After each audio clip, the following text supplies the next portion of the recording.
Muito bem, estamos de volta aqui, Estúdio Connect Cop, nessa 15ª edição do Concred, em Belo Horizonte, Minas Gerais. Eu sou Luiz Arthur Nogueira, economista, jornalista, palestrante e, acima de tudo, também um cooperado financeiro como você. Estamos recebendo aqui no estúdio um convidado muito especial, o Ricardo Rocha, que é empresário, especialista também em temas de tecnologia. Ricardo, um prazer recebê-lo aqui, tudo bem?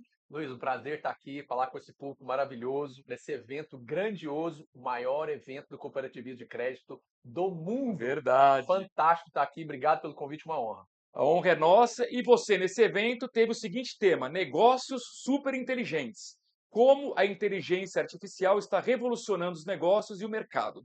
Bom, eu queria apresentar o Ricardo, ele é empresário, executivo, fundador da Softbox, que hoje se integra ao grupo do Magazine Luiza, onde ele esteve à frente do Luiza Labs e foi head de plataforma Seller.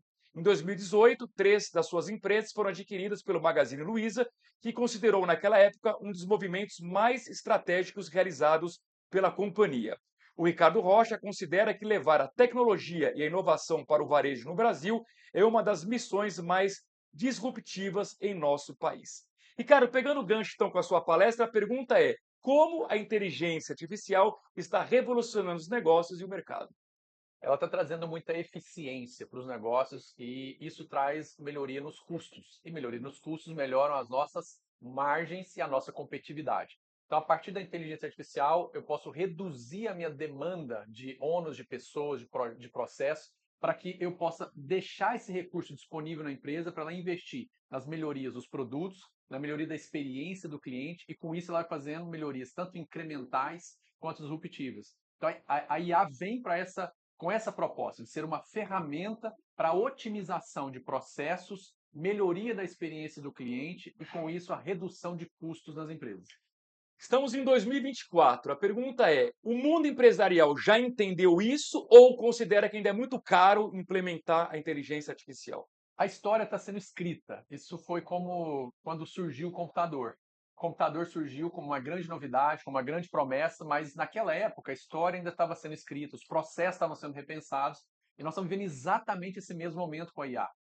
Até as próprias Big Techs, que são as provedoras da infraestrutura operacional de inteligência artificial, não têm com clareza qual é o real impacto, qual é o real uso. Algumas coisas já estão mais claras. Por exemplo, se você usa uma inteligência artificial na parte de atendimento, que é a parte mais evoluída, ou seja, o LLM, que trabalha essa linguagem natural de expressão, de conversa, já está mais evoluído. Então, se você usa uma OpenAI para atender um chat, conversar com o seu cliente, e você consegue programar essa inteligência artificial para acessar os seus sistemas, a parte de informação da sua empresa através de uma API, e aí você já tem que estar informatizado e digitalizado, você consegue oferecer uma experiência mais rápida, mais prática e 24 horas, 7 dias por semana para os seus clientes. Essa parte de interatividade, né, os chamados bots de conversa, estão mais evoluídos. A parte de tomada de decisão ainda é desafiadora, porque cada inteligência artificial precisa aprender as regras da empresa para que ela possa, de acordo com essas regras da empresa, tomar algumas decisões. Por isso ela não é genérica. O pessoal pensa assim, a IA vai aprender sozinha. Ela aprende sozinha aquilo que é uma convenção de senso comum. Mas aquilo que é próprio de cada empresa, você precisa treiná-la.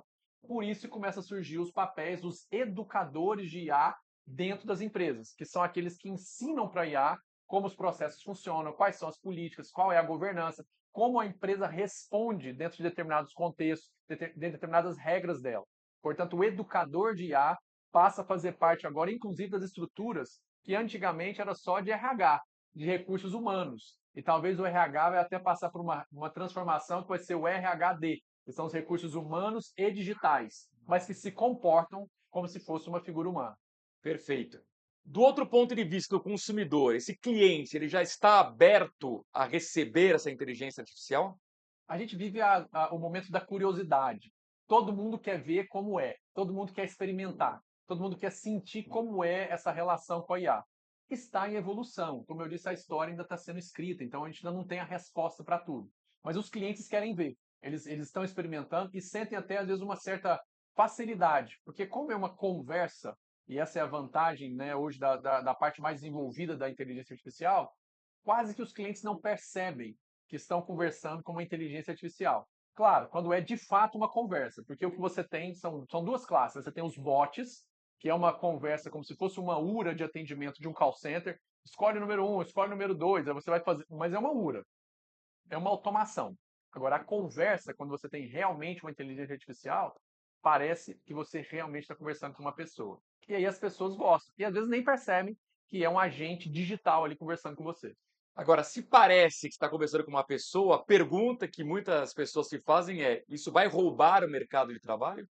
Essa é uma pergunta frequente. O que a gente percebe é toda empresa que cresce, ela não demite, mas ela precisa se tornar mais eficiente. O que a IA veio fazer é dar mais eficiência. Hoje, por exemplo, é impossível você pensar a sua vida sem o celular e sem o computador. Nós estamos aqui fazendo esse bate-papo, tem um celular e tem um computador.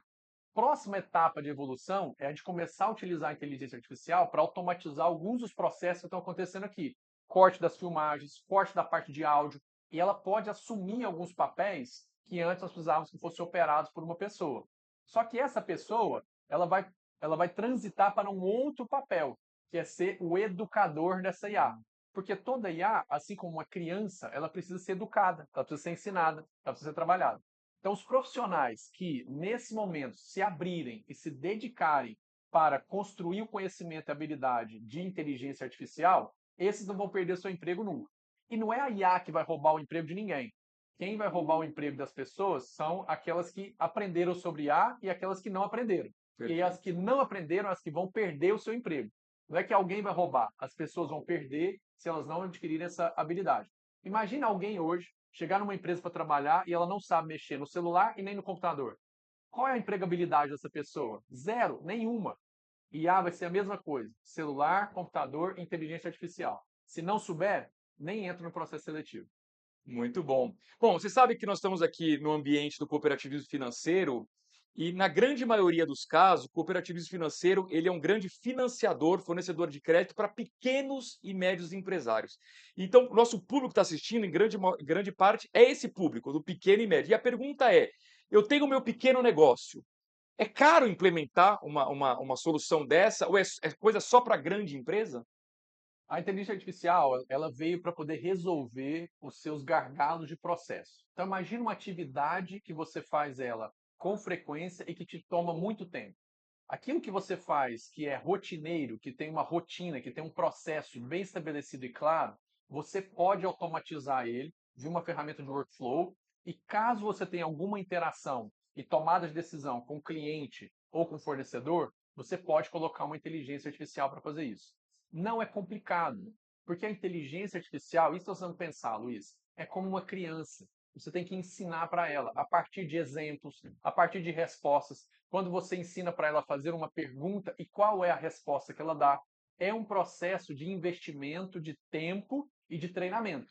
E é isso que nós chamamos de o educador da IA. Quando você tem tempo para educar a IA e ela consegue assumir um processo seu, depois você libera o seu tempo daquele processo que era extremamente operacional para que você possa cuidar de algo que seja mais estratégico ou gerencial na sua empresa.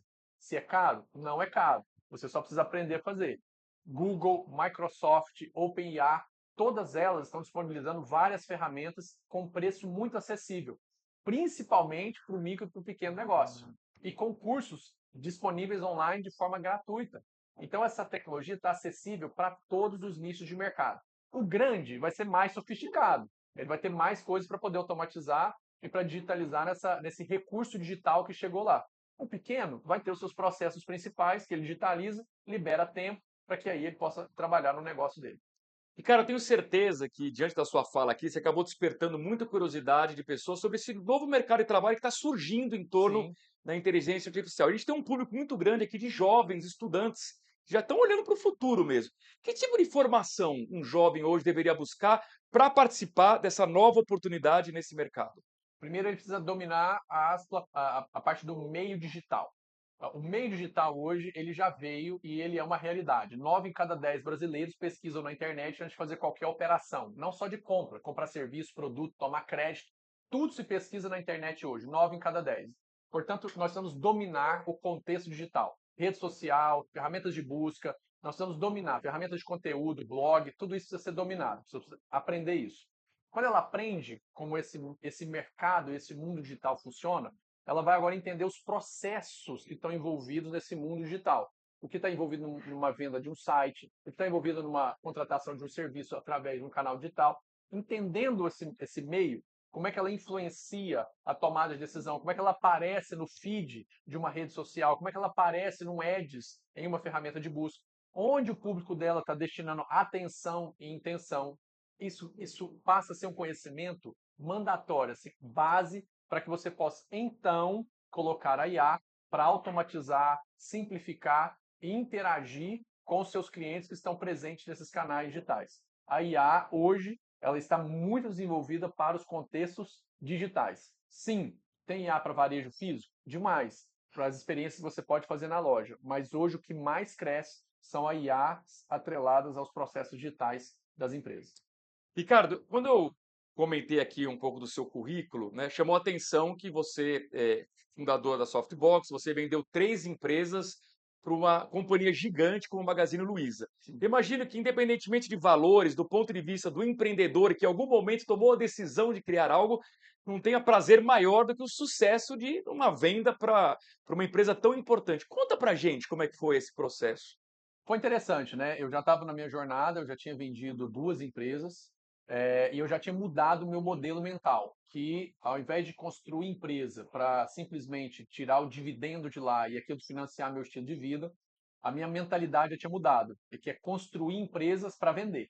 Então, sim, toda a construção do ativo, a formação da liderança, a visão de funcionamento da empresa processualmente, a organização, a parte contábil, ou seja, tudo isso que às vezes quando você faz uma casa para morar, uma empresa que é sua e que você quer ficar nela a vida toda, você às vezes não é tão cuidadoso e não é tão caprichoso. Então a empresa estava muito bem trabalhada, sempre com os números todos em dia. E quando eu fui abordado, né, Magazine Luiza nem era um dos meus grandes clientes em Key Account, mas tinha um grande desafio, que era criar a estrutura de marketplace. Magalu era quase irrelevante no contexto nacional em 2018, faturava 42 milhões de reais por mês, e o desafio era criar esse canal digital. E a empresa, a Softbox, ela vinha desse know-how, de conhecimento do que a gente chama de digital, que é o varejo físico e o varejo digital, e a construção de plataformas para o varejo. Todos os grandes varejistas do Brasil eram clientes nossos. Então a gente era uma empresa quase que única, e com soluções que eram soluções para essa demanda digital. A empresa foi adquirida e a gente começou as conversas, para você ter uma ideia, em outubro de 2018, e em dezembro de 2018 o negócio estava fechado. De tão rápido que foi, mas por quê? Porque a empresa estava organizada, não tinha dívida fiscal, não tinha dívida tributária, não tinha pendências nenhuma que viabilizaram o negócio ser muito rápido. Então foi essa trajetória. Pulamos para dentro do barco do Magalu e construímos toda a plataforma Marketplace, juntamente com um canal chamado B2B e também o Social Commerce, que atualmente responde por 22 bilhões de faturamento da companhia, um terço do faturamento. Por que essa história é interessante, Luiz? Porque ela mostra quando nós precisamos estar abertos ao novo. Se a Magazine Luiza não tivesse se aberta ao novo, que era criar a estrutura de marketplace, ela não teria hoje um terço da receita que ela tem. Um terço da receita que ela tem. Olha que interessante, e É. nós criamos tudo isso em 5 anos. Em 5 anos, nós atingimos essa marca de 22 bilhões de reais de faturamento. Saímos lá de 142 por trimestre para 4,6 bi de faturamento no trimestre. Um crescimento assim exponencial. Mas por quê? Porque a empresa estava aberta para o novo. E é isso que o profissional agora, o dono de empresa, precisa estar aberto. A IA veio para impactar e para revolucionar a dinâmica dos negócios e do mercado. Quem não se abrir e quem ficar resistindo vai ficar para trás, vai se tornar ineficiente e certamente o cliente vai buscar uma outra empresa e irrelevante para o seu cliente. Vamos dar aqui uma dica preciosa de empreendedorismo. Quando você decide criar uma empresa do zero, já pensando numa potencial venda, você decide o nicho olhando o mercado, vendo onde estão as dores. Como é que é esse processo de decisão? Minha recomendação para o empreendedor é sempre ele trabalhar em mercados que ele domina. Porque a inovação ela vem a partir de dois fundamentos. O primeiro deles é uma ineficiência. Você acha alguma coisa que é ineficiente naquele nicho que você trabalha. Ou você acha uma alavanca. O que é alavanca? Uma oportunidade. Algo que ninguém explorou naquele nicho, mas que você está vendo. E a partir daí vem a inovação. Uma inovação que melhora um processo que está improdutivo, um processo que está custoso, um processo que está dando uma péssima experiência para o cliente, ou algo que é completamente novo. Você pode incrementar valor resolvendo esse problema de um processo ineficiente ou de uma péssima experiência, ou você pode fazer uma disruptiva quando você acha uma nova oportunidade. Mas a palavra-chave é: faça isso no seu nicho, porque você sabe como encontrar ineficiências e como encontrar oportunidades. E foque em como o seu cliente pode ter o problema dele resolvido que você identificou na ineficiência, ou como ele pode ter aquela demanda, aquele desejo que você identificou na oportunidade também suprido. E aí você cria um produto ou um serviço de alto valor. Eu costumo dizer, Luiz, são 3 S. Você tem que ser singular, superior e surpreendente. Seu produto, se for único e só você tiver, sua empresa já vai valer muito. Se ela for superior ao do seu concorrente, então, ou seja, você vai conquistar mais mercado do que ele. E se ele for surpreendente, o seu cliente vai ficar satisfeito e vai voltar a comprar de você. Construir e fazer um produto que seja singular, superior e surpreendente é a matéria-prima base para um negócio de alto valor. O que às vezes o empreendedor não presta atenção em fazer de fato um produto e uma prestação de serviço que dê essa experiência surpreendente, que faça ele ser superior ao seu concorrente e, quem sabe, até mesmo um produto que seja único no mercado. Se ele investe tempo nisso, ele cria uma empresa que tem altíssimo valor, depois ele pode vender por milhões. Muito bom. Cara, para a gente concluir a entrevista, uma pergunta que é comum a todos os convidados, que é definir o cooperativismo financeiro em uma palavra. No caso, eu vou pedir 3 palavras para você. O que é cooperativismo financeiro? É disrupção, é inovação e é economia. Muito bem. Ricardo, foi um prazer tê-lo aqui. Muito obrigado. Espero revê-lo em breve. Obrigado, Luiz. Obrigado a toda a audiência. Ricardo Rocha, empresário, muito obrigado. E nós continuamos aqui no estúdio Connect Cop nessa 15ª edição do Concred, em Belo Horizonte, Minas Gerais.